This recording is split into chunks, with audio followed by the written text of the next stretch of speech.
Post-match interview here at Concord Rangers following today's 4-2 penalty shootout victory.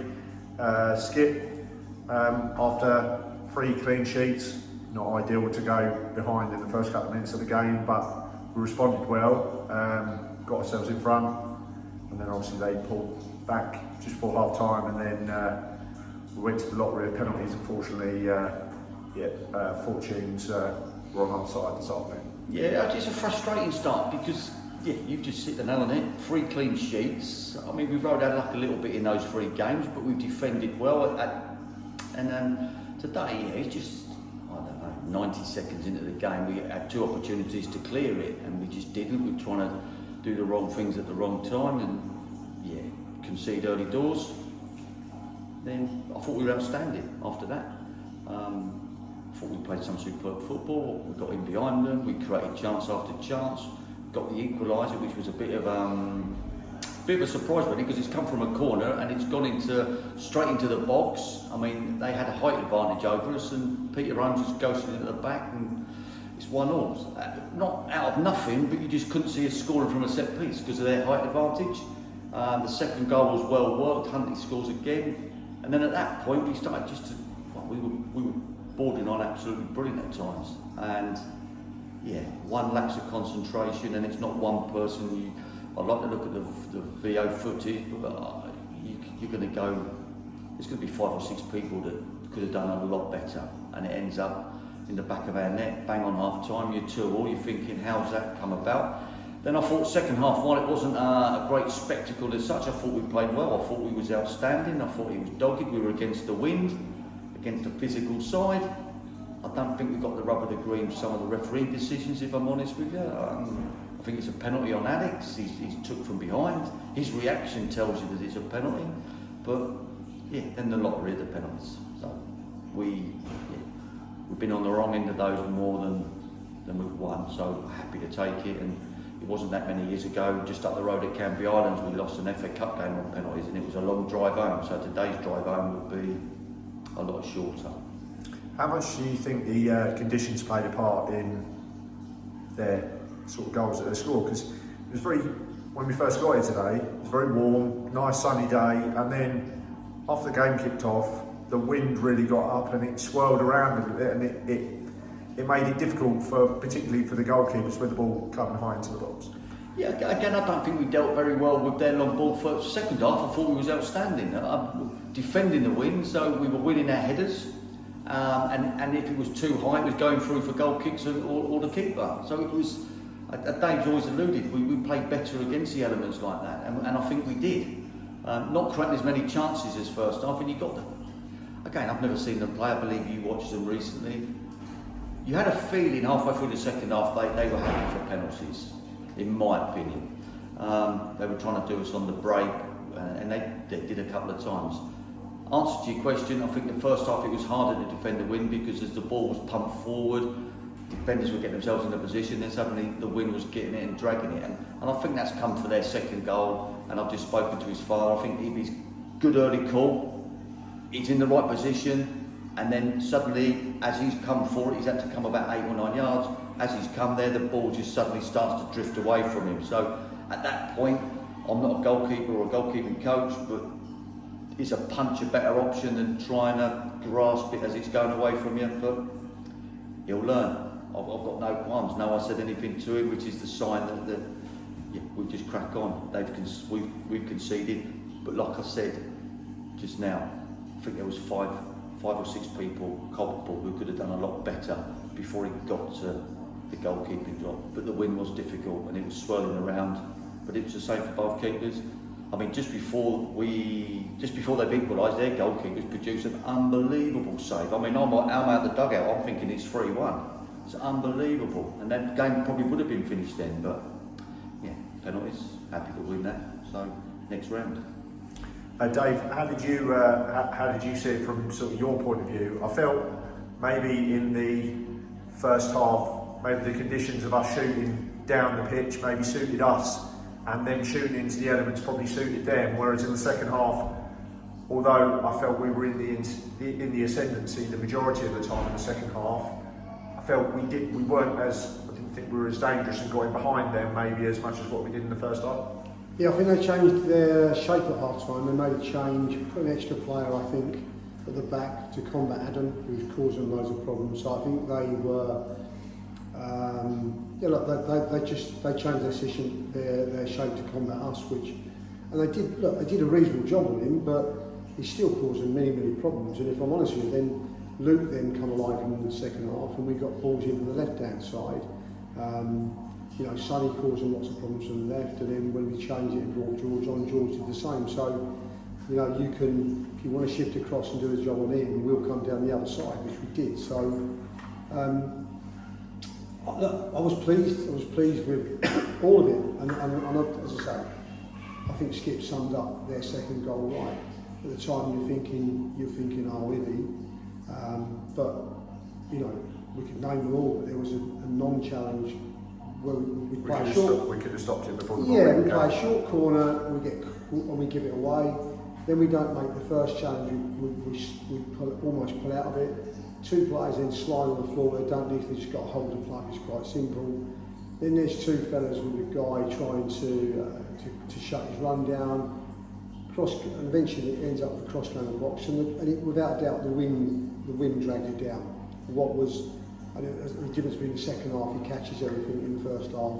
It's a problem. There was two balls they knocked back in the second half of their keeper that you saw them die, and Timothy had got on the end of both of them. So it was a big fixture in the game, but it was affecting both teams. So you can't say either way. It just affected us because we conceded a goal from it.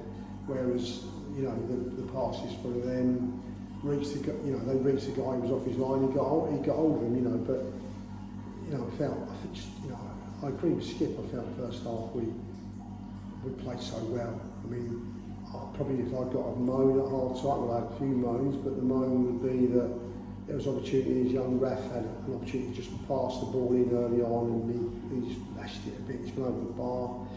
He's had another opportunity where we should be siding it into the net and not. Sonny the same, but he elected to come back out and pass it. 2 or 3 shots at the goal. I mean, it was good forward play. I mean, we just called them. They looked, when we got it on the edge of their box, they looked worried to death about us. And I think their manager said to Skip walking out, James said, "Christ, we made you look like Real Madrid." And because I'm not going to say we're anything like Real Madrid, but we did pass the ball so well. But it just goes to show it doesn't matter how much possession you've got, we're tilled at half time. So, you know, if we wrap the third one in, do they crumble? I don't think they crumble, but it's a huge mountain decline from that. And then we come in at half time. I did have a go, so did Skip. And then second half we took 5 minutes to get going, and then I just felt it was us playing to win, then looking more on the break, and which they were very dangerous because we play the way we play, because we pass it, because of what we do. There are times we will get caught, but this is how we play. You know, James has to coach him to, you know, that's how we train. We train to pass it. We pass all the time. We enjoy the ball on the floor. It's a style of play that's been us since day one, isn't it? And we're not going to change from it. And some days it will cut an opposition to shreds, and sometimes you'll get undone from it. But I also want it to be good on the eye. You know, look at today. There's a lot of people come to support us again today. And, you know, do they come and watch us if we play from back to front all the time? Probably not. I think they enjoy what we do. Excellent stuff. Skip, obviously we didn't quite do enough to get the job done in 90 minutes, so went to the lottery of penalties. Obviously, Ibby sort of spilled the cross for their second goal before half time, but he made some excellent saves in the shootout, and also a word for debutant Alfie Turner as well, who obviously scored the winning penalty after he had his original one saved, but the keeper coming off his line then gave him the opportunity to win it for us. Yeah, again, you go to penalties, so if you win, great, you love it. If you don't, you're a bit downhearted. So it's a lottery. You're looking for people to put your hand up, but Dave said to him, "You're really good at penalty saves, or do you stop many?" And he said, "I'll tell you in 15 minutes." So he sat on the fence. but he's saved 2, which is brilliant. And yeah, Alfie, fair play to him. I mean, Alfie's come in, had a decent pre-season when he was there, but he, to his own acknowledgement, he went on holiday, then he went to, I don't know, it's one of these raves, so he's missed a load of games. We then get off to a good start, so he's had to bide his time. He's definitely a good player. He knows he's got a good opportunity with ourselves, he's got to bide his time, so he'll be involved with plenty more minutes on Monday, but just come on with, I don't know, 10 to go and take the penalty. Fair play to him. The keeper does save the first one, he's off his line, but yeah, then it's mind games. You go the same way, do you change it? And he didn't, to be fair. He's just rolled it in the same side. Keeper's decided to go the other way. So yeah, it takes a lot of ball to take a penalty. And we were looking around, and while we've got people who can take penalties, there's a lot of people sitting there shuffling backwards, looking for someone else to put their hands up first. But I think that's probably our record, in fairness, because is that 4 penalty shootouts now we've won? Maybe 5, but I think we've lost about 8. So it's improving season on season. So not naming any names, and yeah, we. You can't mention Adam Hunt. Yeah. he was in the changing room. Yeah, Adam said he'll take one after 10 others. Anyway, moving swiftly on. Monday night, back in action, Bedfordshire Cup. Obviously, we've still got a few lads that missed out today, unavailability, injury. Can we expect any of them to return? And do you envisage many changes with it being Senior Cup on Monday? So we have 2 back available. We've got Rio back, which is important for us, and Bondi's back as well, the same. And we had 16 here today, but we'll have to discuss it over the weekend, what squad we choose. We do need to get game time into 1 or 2. We've already spoken to one in particular and said he'll start on Monday.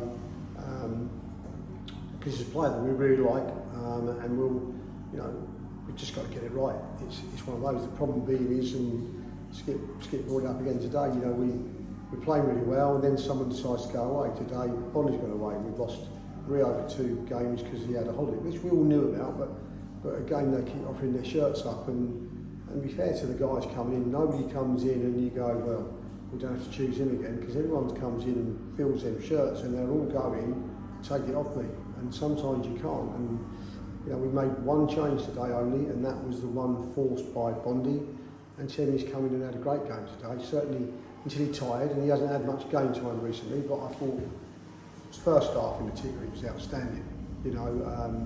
Second half, again, from 60 on, maybe tired, but was always willing, and we were never going to take him off because I knew he'd put his hand up for a penalty, so and thankfully he dispatched that as well. So, but yeah, we'll see. We've got some tough decisions coming in the next few weeks.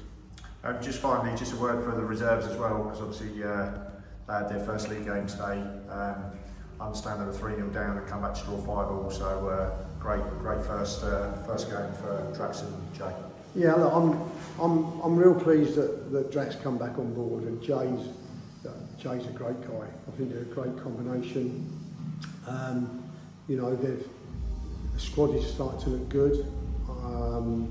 They've got a nice blend of experience and youth, and I think they'll be a decent side. I think they played decisively on the league last year, Oakley, and that shows some character to come from 3-0 down. So they've obviously got something right. And in truth, he's probably picked up 1 or 2 players late in terms of signing them, so that's probably the first time he's put anything close to that side together. But real pleased, and it's great, like I say, it's great to have him involved. You know what Drax is like. I mean, he's not got too many kind words to say to me, but he's a great guy, he's a great bloke to have in charge. Excellent stuff, gents. Well, congratulations on progressing to the next round of the FA Trophy. Quick turnaround, back in action against Stotfold on Monday, and we look forward to seeing you then, and enjoy your evening. Thank you.